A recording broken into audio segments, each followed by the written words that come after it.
하나둘. 예, 됐습니다.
자, 한 주간도 잘 지냈습니까? 네, 그랬습니다. 자, 오늘 이 시간을 통해서 여러분들 지난번에 문법의 여러 표현까지 쭉 했었죠. 교재로 상어는 142페이지까지 쭉 정리가 됐을 것 같아요. 그렇죠? 따라서 대표적인 문법의 여러 표현 가운데는 시브, 높사피. 그래서 C는 뭐였죠? 시간 표현, 부는 부정 표현, 높은 높임 표현, 그다음에 피동 표현, 사동 표현에 대해서 얘기한 적이 있죠. 그래서 이제 문법의 여러 표현에 대해서도 기본적인 이해가 좀 있었다라고 좀 얘기한 적이 있습니다. 그 중에서도 최근에 이제 과장 시험 문제 출제됐던 거, 가장 많이 나왔던 것 중에 하나는 이제 높임 표현에 대한 이야기. 그래서 높임 표현은 세 가지 유형이 있었지. 주체 높임, 상대 높임, 객체 높임이었다. 주체 높임은 무엇을 통해서 형성됐죠? 주체 높임은 그렇죠? 서너만 어미, 높임, 서너만 어미를 통해서 주로 실현된다고 했죠. 물론 어휘 부분도 있고 또 문법적 요소로서는 이제 깨설할지, 높임 직접조사 깨설할지, 또는 높임 전미사와 관련돼서 뭐 님 같은 것도 있겠고요. 그 다음에 높임 소나무에서 C 같은 거 있죠. 그 밖에도 이제 어휘를 통해서 높일 수 있다라고 이야기한 적이 있습니다. 그거 이외에 우리가 이제 생각할 수 있는 것이 주체 높임은 그 중에서도 가장 대표적인 것이 높임 서너멀 어미를 통해서 C를 통해서 이루어지는 것이 가장 대표적이다라고 이야기한 적 있습니다. 반드시 숙지할 수 있도록 그렇게 하시고요. 그 다음에 두 번째, 객체 높임은 무엇을 통해서 이루어졌다고 했죠? 어휘. 그렇죠. 아주 잘했습니다. 어휘. 그래서 대표적인 어휘에는 뭐가 있더라? 대표적인 어휘에는 시작. 그렇지. 우리 어휘와 관련해서는 모여 드배, 모시다, 들이다, 여쭈다, 뵙다. 하여튼 모시다, 들이다, 여쭈다, 뵙다, 떴다면 객체 높임법. 물론 우리 객체 높임이라는 것은 문장에서 주로 부사나 목적어에 해당되는 것을 높이는 것을 무슨 높임법? 객체 높임법이다. 물론 높임, 부사격 조사께를 통해서도 이루어진다고 했죠. 따라서 나는 아버지께 선물을 드렸다 할 때 아버지께라는 높임 부사격 조사가 들어가도 역시 객체 높임으로 봐야 된다. 그래서 객체 높임 관련돼서 좀 기억이 들어. 물론 들이다, 여쭈다, 뵙다 형태가 나오면 그 중에 뭐뭐 들이다, 깨가 들어갈 수밖에 없는 경우가 있겠죠. 나는 할머니께 선물을 드렸다, 아버지께 선물을 드렸다 할 수 있죠. 그런 점에서 깨와 같이 공기현상이 있음을 우리가 확인해 볼 수가 있습니다. 잘 기억할 것으로 보고요. 그런 정도의 이해는 해두면 될 것 같습니다. 뒤에 있는 기출문제, 기출 예상 문제와 관련해서도 한 번씩 다 풀어봤을 걸로 생각되는데 이런 경우를 우리가 생각해 볼 수 있지 않겠는가? 좀 어려웠던 문제인데요. 2번 거기 한번 볼까? 143페이지 교재 143페이지에 2번 문제 한번 볼까요? 다 풀어볼 수는 없겠고 중요하다고 생각하는 거 한두 문제 확인하도록 하겠습니다. 다음 문장에 밑줄 친 관형절에서 생략된 성분은 뭐냐 그랬죠? 섬주에는 옛날에 파도의 자취가 새겨져 있는, 자, 바위는 바위인데 어떤 바위? 밑줄 친 부분이 그 바위에 대한 정보를 포함하고 있죠. 그러면서 그 바위를 꾸며주고 있습니다. 이것을 우리는 소위 뭐라고 한다? 그렇죠. 문장 내에서 관형어 역할을 하면서 자취가 새겨져 있다, 주어 플러스 서술로 되죠. 이런 것을 우리는 관형절이라고 했을 것 같아요. 자, 관형절에는 두 가지가 있다고 했는데, 첫 번째, 하나의 성분이 생략된 채 형성된 관형절을, 하나의 성분이 생략된 채 형성된 관형절을 관계 관형절. 자, 관형절과 그 내용이, 그 수식받는 내용이 일치할 때를 동격 관형절. 그래서 관계 관형절과 동격 관형절에 대해서 얘기한 적이 있죠. 자, 그렇다면 이거는 뭘까요? 옛날에 파도의 자취가 새겨져 있다라고 하는 것은 관계 관형절일까요? 동격 관형절일까요? 그 문제를 보니까 다음과 같이 되어 있죠. 밑줄 친 관형절에서 생략된 성분 되어 있습니까? 그렇다면 하나의 성분이 생략된 채 또는 특정 성분이 생략된 채 형성된 관형절을 다 같이 관계 관형절이라고 하죠. 그렇다면 이 밑줄 친 관형절에는 어떠한 성분이 생략되어 있을까? 여러분들 하나의 문장을 만들어 보면 되겠죠. 옛날에 파도의 자취가 새겨져 있다. 될 수 있습니까? 자, 그런데 어디에 새겨져 있을까요? 바위에 새겨져 있는 거죠. 따라서 그 관형절에 소식을 받는 체온이 그 관형절에 일정 성분 기능을 하죠. 어떤 성분 기능을 해야 됩니까? 부사어의 역할을 해야 되겠지. 뭐뭐에 새겨져 있다. 따라서 부사어가 생략된 채 형성된 관형절, 그렇게 얘기할 수 있겠죠. 그래서 이번에 답은 몇 번? 4번. 그렇게 정리가 되는 겁니다. 따라서 가끔 시험 문제 같이 관형절과 그 관형절에 소식을 받는 체온이 그 관형절에 어떤 성분의 기능을 하느냐, 따라서 특정 성분이 생략된 채 형성된 관형절을 관계 관형절이다, 이렇게 얘기할 수 있다는 것도 알고 있으면 될 것 같습니다. 자, 넘어가도록 합시다. 가끔 나올 수 있으니까요. 자, 가끔은 4번 같은 문제도 나올 수 있지 않겠는가 생각되는데요. 다음 밑줄 친 부분으로 이루어진 문장은 뭐냐? 우리가 문장을 구성하고 있는 성분은 그게 세 가지 유형이 있죠. 주성분, 부속성분, 그 다음 뭐가 있다? 독립 성분이 있었죠. 주성분은 문장을 이루는 핵심 성분, 골격을 이루는 성분을 주성분이라고 했죠. 그 주성분에는 어떤 것이 있었습니까? 그렇죠. 주목, 보서, 주어, 목적어, 보어, 서술어, 이렇게 해서 주목, 보서가 있다고 했죠. 자, 그렇다면 여기서 주성분만으로 이루어진 문장을 찾는 문제니까 결국 주어, 목적어, 보어, 서술어로만 이루어진 문장을 찾는 문제죠. 그렇게 생각하면 되겠습니다. 1번 같은 경우 보면 철수가 주어죠.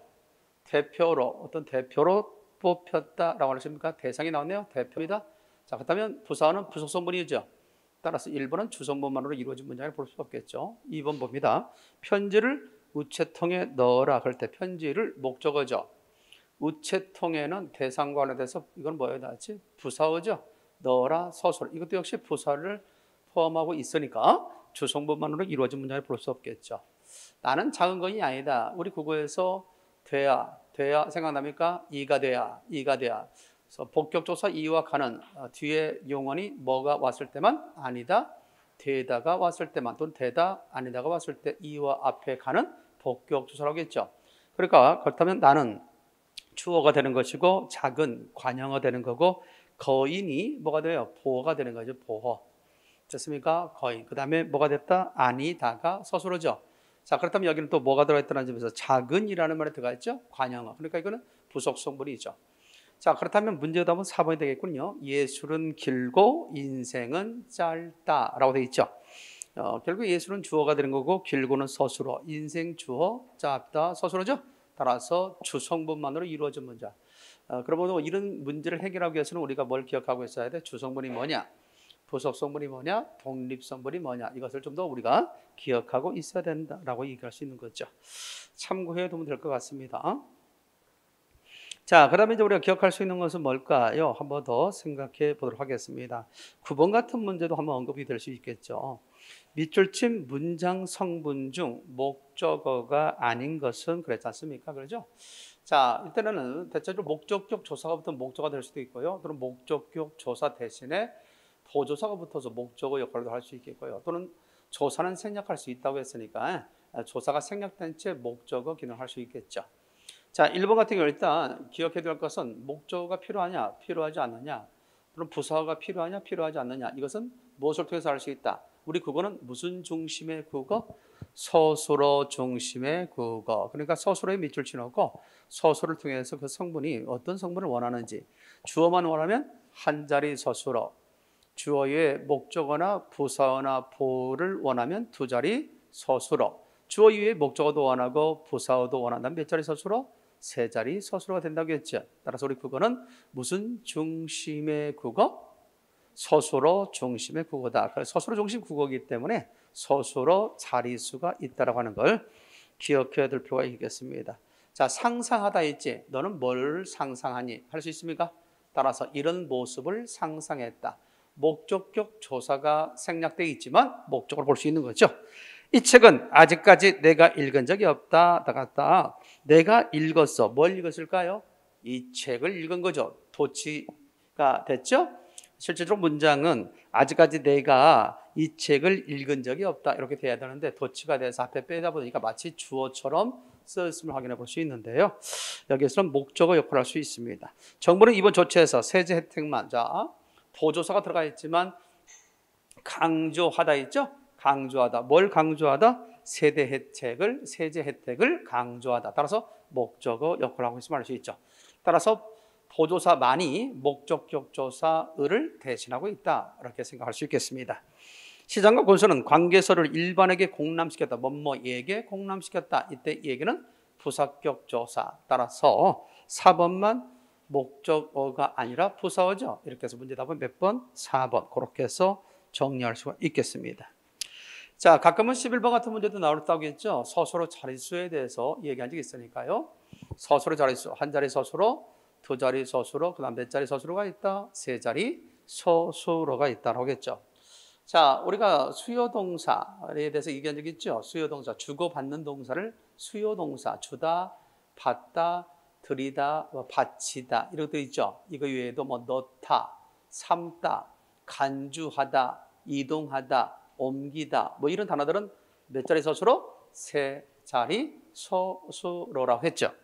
자, 그렇다면 뭐 넣다 나왔습니다. 주었다 나왔습니다. 삶다 나왔지? 이것만 보더라도 답은 2번임을 알 수 있죠. 2번은 목적어만 요구되는 두 자리 서술어인 반면에 나머지 것들은 목적어도 원하고 부사어도 원하고, 물론 주어는 기본입니다. 주어 이외에 목적어도 원하고 부사어도 원하기 때문에 몇 자리 서술어? 세 자리 서술어 이렇게 된다는 얘기죠. 그런 정도를 머릿속에 넣어둘 필요가 있지 않느냐 이렇게 생각이 듭니다. 자, 또 관련돼서 우리가 관련된 문제가 시험 문제 출제가 될 수 있습니다.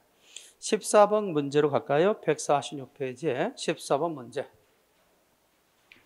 다음 밑줄친 부분이 부사절로 취급되지 않는 것은 그랬죠. 우리 국어에서 부사절 형성 방법은 크게 두 가지 방법을 통해서 이루어진다고 했는데, 첫 번째가 부사형 어미, 개, 도록, 듯이, 아서 같은 거 있죠. 이런 부사형 어미를 통해서 부사절이 형성되기도 하고, 또한 파생부사, 없이, 달리, 같이, 몰래를 통해서 부사절을 형성할 수 있다고 했지.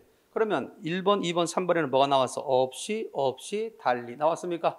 그러니까 이것들이 각각 문장 내에서 서술어 기능을 할 수 있죠. 소리가 없다, 도움이 없다, 옛날 생각과 다르다 되죠. 이렇게 문장 내에서 없이, 달리, 같이, 그 다음에 있죠. 이런 것들이 대체로 무슨 역할을 할 때? 서술어 기능을 할 수 있을 때 대체적으로는 부사절로 본다라고 할 수 있죠. 그러나 4번 같은 경우는 철수는 아무도 모르는 채 할 때, 채가 의존명사죠. 부사성 의존명사인데 앞에 아무도 모른다. 이거는 뭐에 닿았지?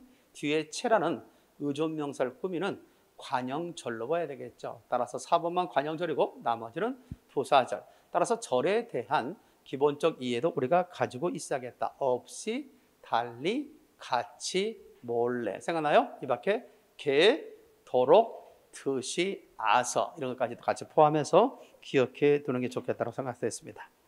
자, 16번도 하나 해볼까요? 16번에 보면 서술절이 들어있지 않은 문장은 뭐냐라고 되어 있죠. 자, 그렇다 보면 토끼는 앞다리가 짧다. 자, 서술절이라는 게 뭐였어요? 서술부가 주어 플러스 서술로 관계될 때 서술절이라고 했죠.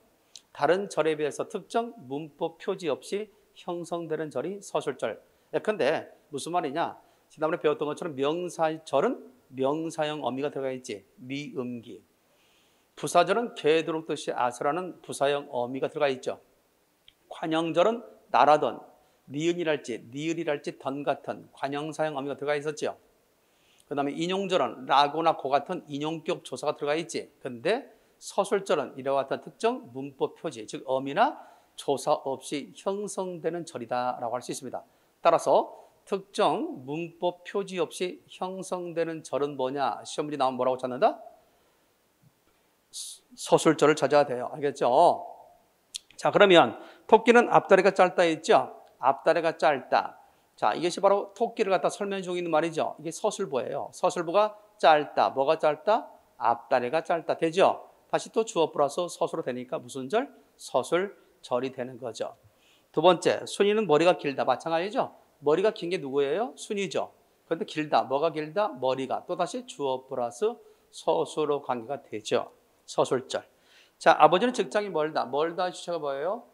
직장이 되는 거죠. 직장이 멀다. 누가 직장이 멀다는 거예요? 아버지가. 따라서 직장이 멀다가 서술부가 되고 서술부가 또다시 멀다에 대해서 주어 직장이를 포함하고 있으니까 서술절. 그런데 4번 주의하라고 했죠. 되다 아니다는 뭘 요구하기 때문에? 보를 요구하기 때문에 또다시 서술부가 주어 플러스 서술로 관계되지 않지. 그래서 서술절이 아니다. 주의하라고 했습니다. 다음 몇 번? 4번. 이렇게 정리가 되는 거예요.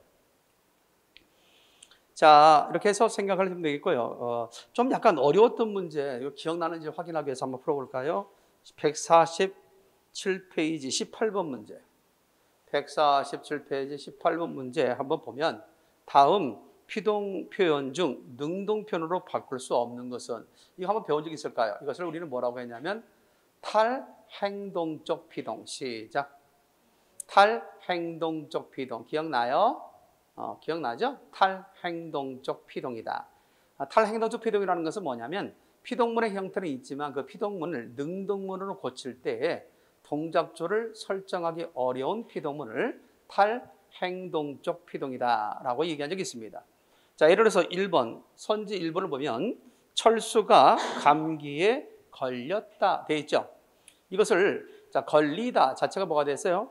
철수는 지금 감기에 걸린 거 아니야?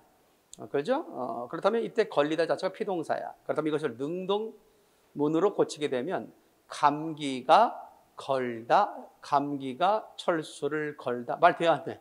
안 되죠. 그러니까 능동문에 있어서의 동작조를 설정하기 어렵죠. 이런 것들을 탈행동적 피동이다라고 할 수 있습니다. 2번을 바꾸면 이렇게 되죠. 사냥꾼이 토끼를 잡았다. 되죠? 얼마든지 능동문으로 바꿀 수 있습니다. 그리고 그에 따른 동작조를 설정할 수가 있습니다. 그래서 18번에서 답은 몇 번이다? 1번이고요. 나머지는 능동문으로 전환할 수 있다는 점에서 탈행동적 피동과는 관련이 없다라고 생각해 볼 수가 있겠습니다. 참고하면 될 것 같아요. 그죠? 자, 이렇게 해서 이제 우리가 기억을 해주면 될 것 같고요. 자, 그 다음에 이제 우리가 기억할 수 있다면 어떤 것일까요? 거기 하나요. 여러분들 좀 문제가 좀 어려웠을 것 같아요. 20번은 좀 어려웠던 문제거든요. 20번에 별 3개 정도 해놓고요. 자, 지금 당장 이렇게 이론을 한번 수업 듣고 풀어보기는 좀 어려울 수도 있는 건데 그냥 이해만 하고 가기 바랍니다. 자, 우리가 아까 탈행동적 피동이라는 것은 피동문을 뭘로 바꿨을 때? 능동문으로 바꿨을 때 동작조를 설정하기 어려운 피동문을 탈행동적 피동이라고 했지. 그런데 20번에도 설명될 수 있는 게 있습니다. 뭐라고 되어 있어요? 분명히 그 박스 속에 이해를 돕기 위해서 보기가 설정되어 있습니다. 사동표현은 주어가 남에게 동작을 하도록 시키는 표현이다. 이러한 사동표현은 사동사에 의해 실현되는데 국어의 동사 가운데는 형태상 분명히 사동사인데 역사적 변천 과정도 사동사와 관계가 있는 것으로 보여.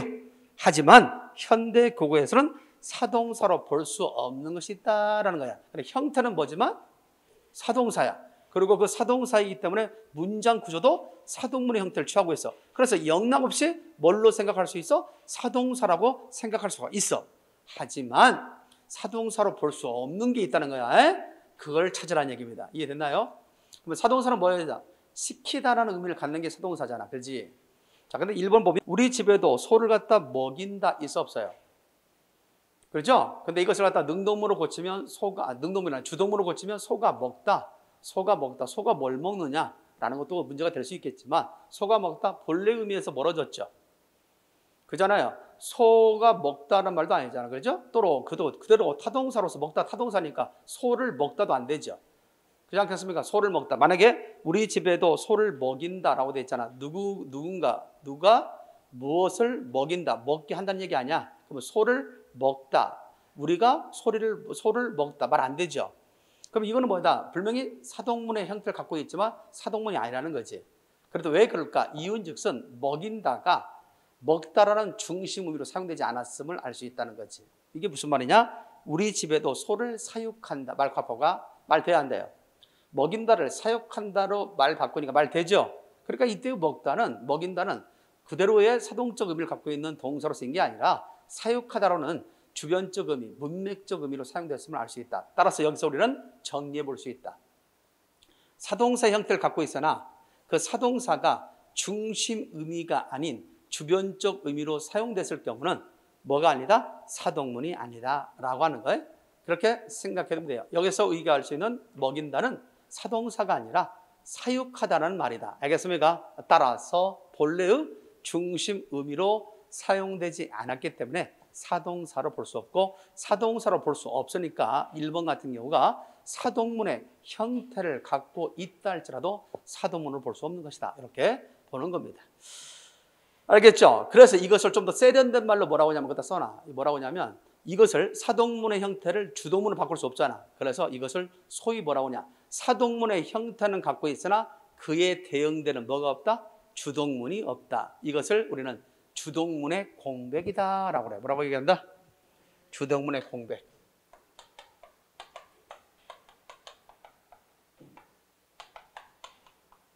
주동문의 공백이다. 그래서 피동문에는 탈행동적 피동이라는 것을 알아둬야 되고요. 사동문에서는 주동문의 공백이라는 걸 알아둬라. 알겠지? 그러면 어떤 문제가 나왔을 때 해결할 수 있어? 과거 7급에서 언급이 됐습니다만은 사동문의 형태를 갖고 있으나 그에 대응되는 주동문이 없는 경우가 있다. OX. 사동문의 형태를 갖고 있으나 그에 대응되는 주동문이 없는 경우가 있다. OX.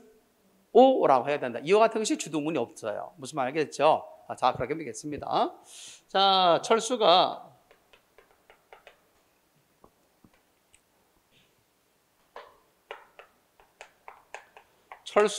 소를 먹는다. 아유, 소고기를 먹는다 그래. 소를 먹는다 이게 좀 이상하네. 그렇죠? 소를 먹는다.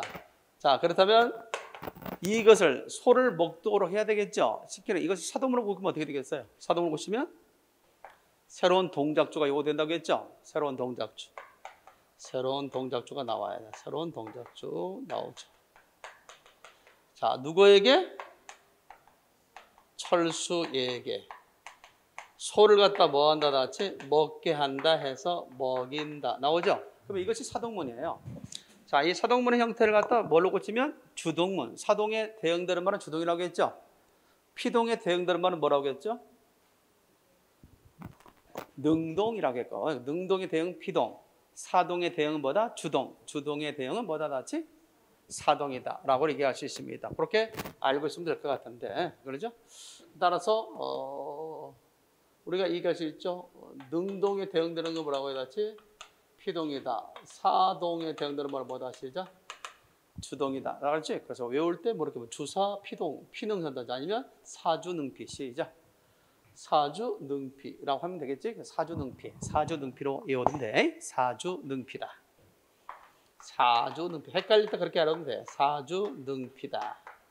사동은 주동에 대응될 말이고 능동은 피동에 대응될 말이다. 근데 여기서 주의할 것은 결국 주동이나 여기 있죠? 주동이나 그다음에 능동 있죠? 이런 주동이나 능동은 구분할 필요 있다 없다? 없다. 이때 주동과 능동은 각각 사동과 피동에 대응될 말로 태어난 말들이야. 그러니까 뭐는 구분한 게 없다? 주동과 능동은 구분할 필요가 없어. 왜? 주동이 능동이자 능동이 주동이니까. 알겠습니까? 다시 한번 정리합니다. 자, 다시 한번. 사동에 대응되는 말이 뭐라고 다 같이?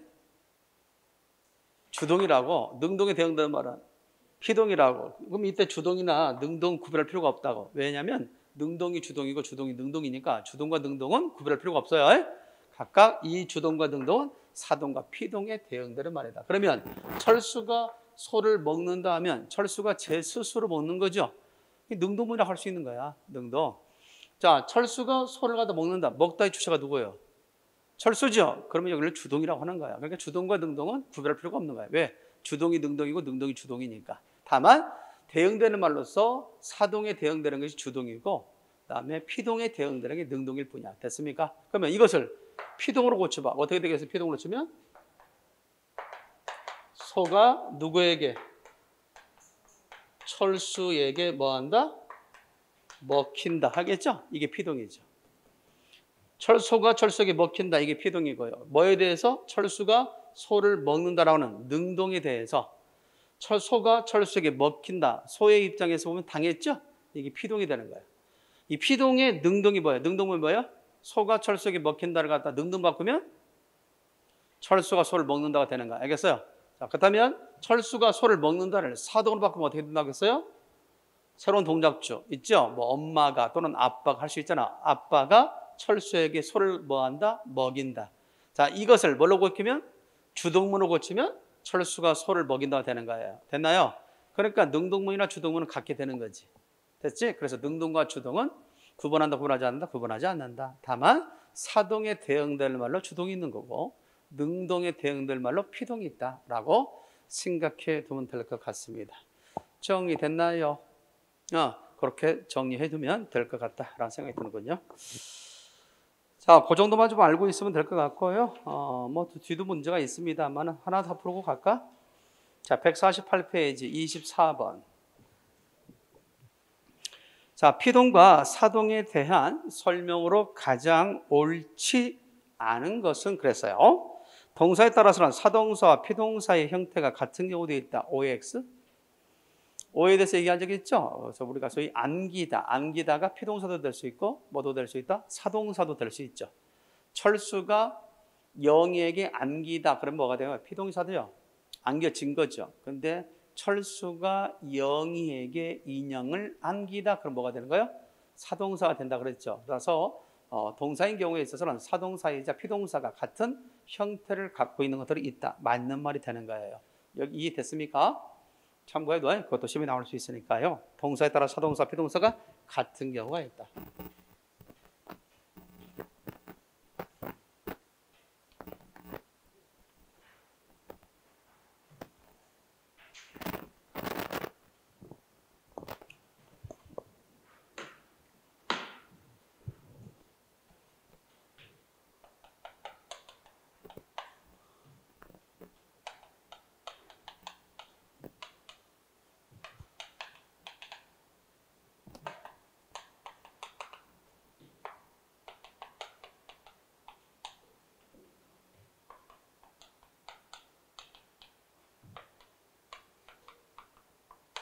자, 건물이 내 눈에 보인다와 나는 내 건물을 철수에게 보였다 있지?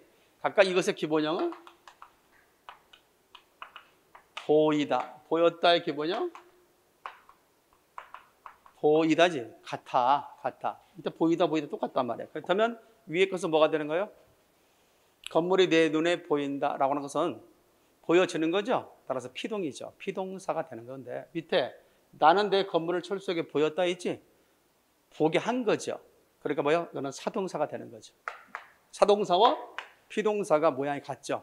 자, 그렇다면 이게 똑같이 사동접사에 이히, 리기, 우구추, 시키가 있었고 피동접사에도 이히, 리가 있었죠. 똑같이 이히, 리가 들어갔을 때 어떻게 구분한다고 했죠? 우리는 사동사는 타동사와 같은 구실을 한다. 그래서 사동사가 타동사와 같은 구실을 하니까 타동사는 뭘 요구하지? 목적을 요구하지. 그래서 목적어가 있으면 사동사, 목적어가 없으면 피동사라고 볼 수 있는데 여기는 목적이 있어 없어? 없죠? 목적어가 필수적으로 적용되지 않지? 이럴 때는 뭐에 나왔지? 이거는 피동사. 이거는 뭐가 있어? 목조가 있지? 그러니까 사동사. 그래서 혹시라도 여러분들이 1차적인 검증 방법 가운데 하나는 뭐냐면 이게 피동사냐 이게 사동사냐라고 하는 것의 검증 방법은 목적어의 유무성. 똑같이 이, 히, 니, 기가 들어가 있을 때 알겠지? 목적어의 유무성을 통해서 우리는 사동사다, 피동사를 구분할 수도 있겠다라고 할 수 있겠습니다. 알겠죠? 또 뭐 격가지로 나가면 또 여러분들 좀 어려울 수 있으니까 일단 머릿속에 단순하게 생각해. 목적어가 있으면 사동사가 될 수 있는 거고 알겠죠? 피동사는 목적어를 필수적으로 요구하지 않는다. 혹시라도 피동문인데도 목적어가 들어간 경우에 뭐 해봐? 생략해봐. 생략해도 무방한 것은 목적어가 필수 성분이 아니기 때문에 그때는 피동문으로 봐도 무방하다라고 할 수 있습니다. 거기까지 나가면 어렵지 여러분들이. 그러니까 머릿속에 일단 기억해도 단순하게 목적어가 있으면 사동사, 목적어가 없으면 피동사. 왜? 사동사는 타동사와 같은 구실을 하기 때문에. 알겠죠? 그렇게 생각을 좀 해두면 될 것 같아요. 자, 사동접사는 타동사뿐만 아니라 자동사나 목형용사도 결합할 수 있다. 당연하겠죠.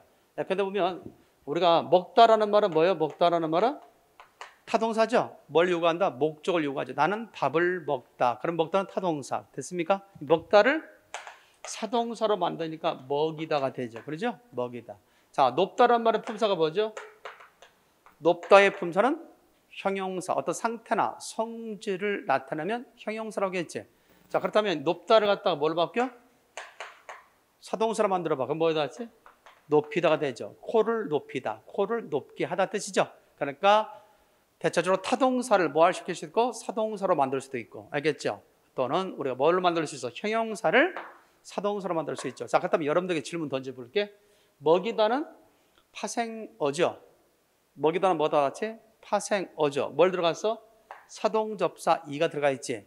그렇다면 이때 이는 우리가 얘기할 수 있죠? 어근을 중심으로 뒤에 붙었죠. 그러니까 전미파생어죠. 전미파생어. 높이다도 역시 뒤에 붙었죠. 어근에 대해서 이가 뒤에 붙었죠. 전미파생어죠. 그렇다면 여러분들 물어봐요. 자, 각각 이 전미파생어 먹이다와 높이다는 원래 먹다의 품사가 뭐였지? 동사지. 먹이다는 동사지. 품사 바뀌었어? 안 바뀌었어? 안 바뀌었죠. 이렇게 품사를 바뀌지 않고 다만 사동적 의미만 추가된 거지. 이런 접사를 무슨 접사? 한정적 접사. 생각나? 자, 반면에 높다는 품사가 뭐지? 형용사. 그런데 높이다. 높게 한 거지. 어떻게 됐어요? 동사로 바뀌었죠.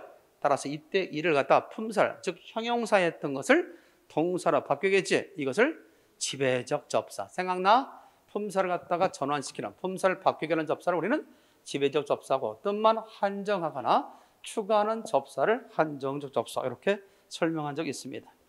자, 봐봐. 24번에 3번 같은 거 보면 사동문과 피동문 각각에 대응하는 주동문과 능동문이 없는 경우가 있다. 이 나와 안 나와? 나오죠? 이렇게. 그래서 우리가 아까 사동문에 있어서는 주동문의 공백이라는 게 있었고요.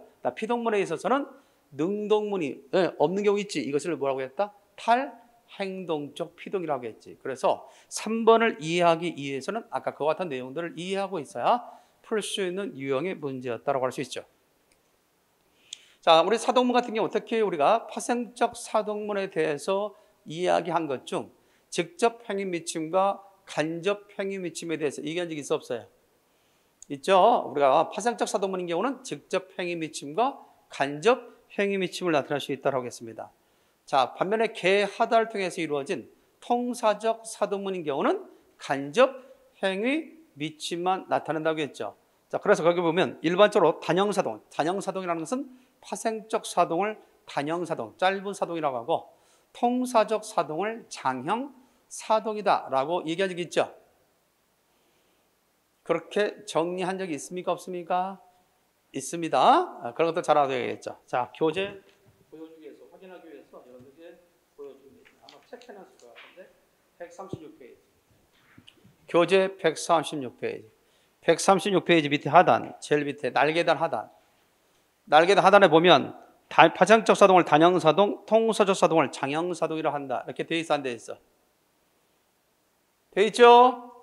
밑줄 돼 있을걸, 분명히. 지난번에 했으니까. 자, 그래서 그 같은 내용이에요. 그래서 가끔은 이렇게 용어상에 있어서 학교 문법에서는 보통 파생적 사동이다, 통사적 사동이다 이런 용어를 많이 쓰는데 일부 출제하는 사람들이 약간 좀 고루하다 할까요? 약간 과거지향적이라고 할까요? 자기들의 어떤 용어를 쓸 때도 있다는 얘기죠. 학문적 용어를.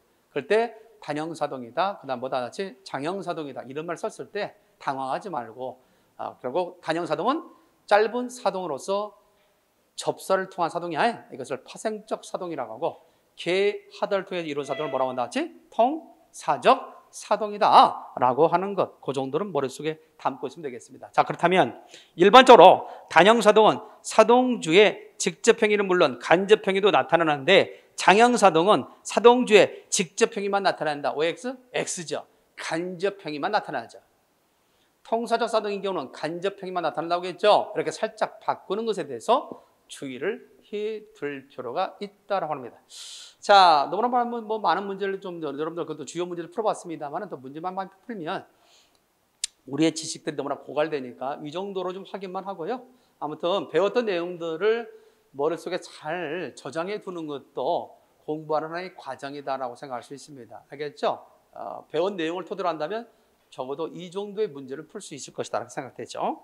자, 오늘 이 시간을 통해서는 교재 149페이지에 의미론 파트로 넘어가도록 하겠습니다. 자, 의미론 파트는 상당히 뒤늦게 시작한 문법의 영역이라고 볼 수 있겠어요. 일단 우리가 힘들고 어려웠던 문법의 영역, 예컨대 형태론, 문장론은 다 마무리됐습니다. 여기까지가 순수한 국어에서 문법이라고 할 때는 형태론과 뭘 말한다? 문장론을 말한다. 그러니까 우리 국어에서 내가 문법을 잘한다 라고 하는 것은 뭘 말하는 거예요? 형태론과 문장론에 대한 이해를 제대로 하고 있다라고 얘기하는 거죠. 자, 결국 우리가 기억할 수 있는 건 뭐냐면 앞서 우리는 의문론에서는 의문론의 단위는 의문과 음절이 있었죠. 그것은 무슨 단위였어요? 의미 단위가 아니라 소리 단위였어요. 소리. 의문이나 음절은 소리 단위였고 비로소 의미 단위라고 하는 것은 언제부터 시작되냐면 형태소부터 시작했죠. 형태소다 또는 뭐 단어다 있습니까? 형태소, 단어, 뭐 어절, 구절, 문장 전부 다 이것들이 다 뭐의 단위야? 의미의 단위다라고 얘기할 수 있습니다. 그러므로 형태론, 문장론 다 의미의 단위야. 그렇죠? 그 의미 단위인 문장론까지 우리가 잘 제대로 배웠단 말이야. 근데 그것을 좀 더 뭐 하자는 거지? 심층적으로 들여다본 것이 의미론이다라고 생각하면 돼요. 무슨 말 알겠죠? 그러니까 의미에 대해서만 논하는 거야. 뭐 문법적으로 다루는 게 아니라 의미로만 다루는 거야. 의미론이라는 것은 결국 앞에서 말했던 어떤 형태론이나 문장론이나 어떤 문법적인 측면에서 본 게 아니라 의미적 측면에서만 순수하게 보자라고 하는 것이 의미론이다라고 얘기할 수 있습니다. 최근에 와서 각광을 받고 있습니다. 그래서 의미론과 더불어서 그 뒤에 있는 게 뭐가 있냐면 화용론이라는 게 있어요. 무슨 론? 화용론. 알겠습니까? 화용론. 이게 이야기 형태죠, 이야기. 그래서 의미론과 화용론이 전부 다 뭐에 포함된다? 의미에 포함되는 영역이다라고 할 수 있는 거고 아마 제일 늦게 시작됐음에도 불구하고 그 연구의 그런 어떤 활발함을 통해서 자꾸 내용이 늘어나고 있고 자, 이것들이 이제 고등학교 문법 교과서에도 반영이 되어서 실제 시험에도 적용이 되고 있다라는 사실을 고려해 볼 때 의미론이나 화용론도 무시해서는 안 된다는 것 알겠죠? 오히려 요즘에 있어서 어떤 시험의 경향에 있어서는 앞서 얘기했던 형태론이나 문장론보다는 화용론이나 이런 의미론 파트가 좀 더 각광을 받고 각광을 받는 데 좀 이상하네, 그렇죠? 좀 더 관심을 받는 그런 추세에 있다라고 생각해 두면 될 것 같습니다. 자, 여러분 교재 보면 149페이지 잠깐 보면 거기 잠깐 보도록 합시다. 자, 거기 보면 언어와 관련돼서 우리가 구성을 봐요. 언어의 구성 밑줄 짝, 언어의 구성. 우리는 언어라는 것을 이야기하기 위해서 이야기한 적이 있습니다. 언어는 뭐가 뭘로 이루어졌다는 점? 언어는 뭐가 뭘로 이루어졌다? 언어의 구조. 다 같이? 그렇지. 이렇게 있잖아. 이거 하나 딱 있다면 이게 의미가 있다면 언어는 그 의미를 뭘로 드러낸다? 형식으로 드러낸다. 따라서 의미와 형식으로 이루어져 있다라고 얘기한 적이 있지. 이 중에 하나라도 없으면 언어가 된다 안 된다? 되지 않는다. 또 하나 있습니다. 아무리 형식과 의미를 갖추고 있다 할지라도 그 언어에 사용하는 자가 누구라는 점? 인간이라는 점. 결국 인간이 아닌 동물이 결국 뭘 할 수 있어? 사람의 말을 흉내낼 수 있어 없어요? 있죠. 그렇지만 그것은 어디까지나 흉내낸 것이지 언어를 사용하고 있다, 볼 수 있다, 없다? 없다라고 하는 거죠. 결국 언어라고 하는 것은 누구만이 사용되는 거다? 인간만이 사용되는 거다. 따라서 언어의 3요소, 3가지 시작, 인간, 내용, 형식 이것을 언어의 3요소라고 하죠. 됐습니까? 그러니까 언어가 성립되기 위해서는 반드시 뭐가 있어야 돼? 세 요소가 부합돼야 돼. 인간이 사용해야 돼. 알겠습니까? 인간이 사용하는 말을 언어라고 하는 거야. 그 인간이 사용하는 말일지라도 그 속에 뭐가 있어야 돼? 내용과 형식이 있어야 돼. 정리됐죠? 우리가 제대로 된 수업이 되기 위해서는 뭐가 필요해? 제대로 된 수업이. 그래서 수업에 있어서 좀 오늘 잘 들었다, 배운 것 같다, 뭔가 좀 뿌듯하다, 뭔가 보람이 있다, 기쁘다, 뭐 이런 어떤 정서적인 요인이 같이 상승적 작용을 할 수 있는 것은 뭐 할 때? 그 수업이 내용과 형식이 잘 갖춰져 있을 때. 알겠습니까? 다분히 수업이라는 형식은 있지만 그 속에 담고 있는 뭐가 없다면? 내용이 없다면. 결국 수업이 뭐예요? 나 지금 몸이 건조할 수밖에 없는 거고 내가 뭘 배웠지? 라고 공중에 흩어지는 그런 무의미한 형태가 될 수도 있겠죠. 그런 거래요. 자, 형식은 요란하지만 내용이 없거나 내용은 많았지만 그 내용을 뭐에 갖춰서 전달하지 못한다면, 형식에 갖춰서 전달하지 못한다면 여러분들이 또 수업의 어떤 효율성을 기할 수가 없겠죠. 어찌됐든 반드시 중요한 건 뭐냐면 내용이 있으면 뭐가 있어야 되고 그 내용을 담는 형식이 있어야 되고, 형식이 있다면 그 형식 속에는 뭐를 갖고 있어야 한다? 내용이 있어야 된다. 이것이 바로 언어인 겁니다. 알겠습니까? 언어 반드시 기억해두고요. 언어의 두 가지 조건. 첫 번째 뭐가 있으면 형식이 있으면 반드시 뭘 담아야 된다? 내용을 담아야 되고, 내용이 있으면 반드시 그 내용을 실현하는 형식이 있어야 된다. 그리고 그것을 사용하고 있는 주체가 누구다? 인간이라는 점. 정리됐죠? 그래서 인간에까지 포함해서 언어의 3요소는 바로 인간, 내용, 형식이 있다는 것 기억해 두겠습니다. 자, 말이 좀 어려운 말로 들어갑니다. 자, 그 밑에 보면 청각 영상이라는 말이 뭐가 나와요? 청각 영상이 나오죠. 이 청각 영상이라는 게 뭐라고 나왔어요? 머릿속에 기억된 말소리 밑줄자. 머릿속에 기억된 말소리를 청각 영상이라고 얘기합니다. 그래서 내 머릿속에서 보면 시계면 시계 이런 것들이 청각 영상을 볼 수 있고, 시계는 어떤 것을 하는 것이 시계다라고 하는 의미가 있겠죠. 시계의 대응되는, 시계라는 형식의 대응되는 의미가 있겠죠. 그 의미가 바로 이쪽에 뭐냐면 개념이라고 할 수 있겠죠. 개념. 자, 그래서 내 머릿속에는 뭐가 담겨 있다? 하나, 뇌가 있다면 내 한 속에는 뭐가 있고, 같이 청각 영상이 담겨 있다. 그리고 청각 영상이 뜻하는 뭐가 있다? 개념이 있다. 이때 청각 영상이 뭐가 된다? 소리가 되려, 소리. 소리가 또 이게 하나의 형식이죠. 그리고 이것이 뭐가 된다? 의미가 되는 거죠. 따라서 내 머릿속에는 뭐가 있다? 청각 영상과 개념이 자리 잡고 있어. 내가 어떤 대상을 보고 카메라라고 인식하게 하는 것은 내 머릿속에 뭐라는 거? 카메라라는 형식과 카메라, 이런 것들을 카메라라고 한다는 개념이 내 머릿속에 있기 때문에 사물을 인식할 수 있다는 겁니다. 내 말 알겠지요? 이해돼요? 그러니까 여러분들의 우리 머릿속은 엄청난 빠른 속도의 컴퓨터라고 볼 수 없죠, 사실은. 컴퓨터보다 더 빠른 속도의 내 머릿속에 우수한 어떤 대컴퓨터가 담겨져 있다 생각하면 돼. 그러잖아요. 딱 보자마자 인식하게 되잖아. 엄청난 빠른 속도잖아. 그런 거래요. 카메라로 생각하는 거. 각각의 여러분들 여기 여러 학생들이 다 앉아있지만 각각을 달리 인식할 수 있는 것도 엄청난 내 머릿속에서 그런 작용들이 일어나고 있다는 것을 보이는 거죠. 자, 그래서 청각 영상과 내 머릿속에 뭐가 있다 같이 개념을 갖고 있다라고 하는 거야. 자, 그 표현 밑줄 쫙 해놔요. 머릿속에 기억된 말소리를 뭐라고 한다 시작? 청각 영상이다라고 얘기했고요. 그리고 개념이라는 것은 일단 말의 뜻, 의미라고 볼 수 있죠. 따라서 인간의 머릿속에 밑줄 쫙 해놔. 인간의 머릿속에는 이러한 실제 모든 사물이 기억되는 게 아니라 그 대상이 갖고 있는 공통된 특질을 갖다가 내 머릿속에 기억하게 된다는 거야. 그 공통된 특질을 뭐라고 한다? 개념이라고 한다라고 얘기할 수 있습니다. 내 말 좀 이해되겠죠?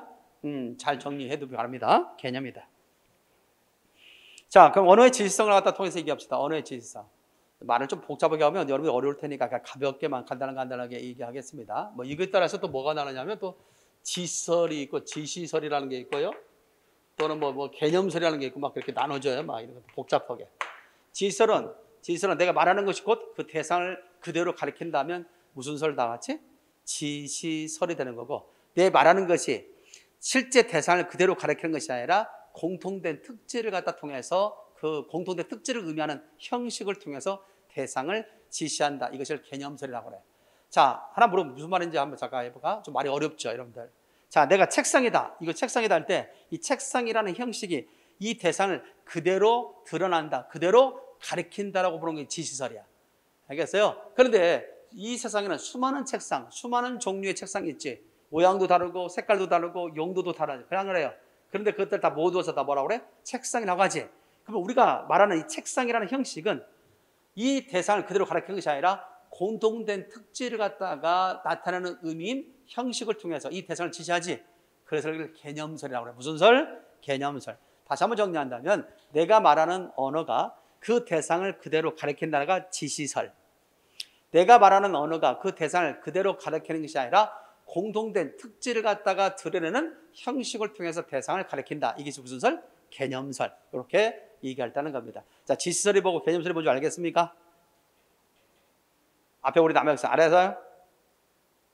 이해됐어요? 왜 지난주에 결석해서? 에? 자, 어찌됐든 간에 이제 우리가 기억할 수 있는 걸로 지난주에 결석했다고 해도 오늘 배우는 내용을 배운 게 아니기 때문에 기억을 못해도 괜찮습니다만은 자, 간단한 거죠? 간단한 겁니다.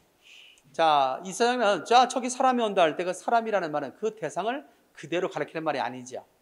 우리가 보통 생각할 때는 이 세상에는 많은 사람들이 있죠.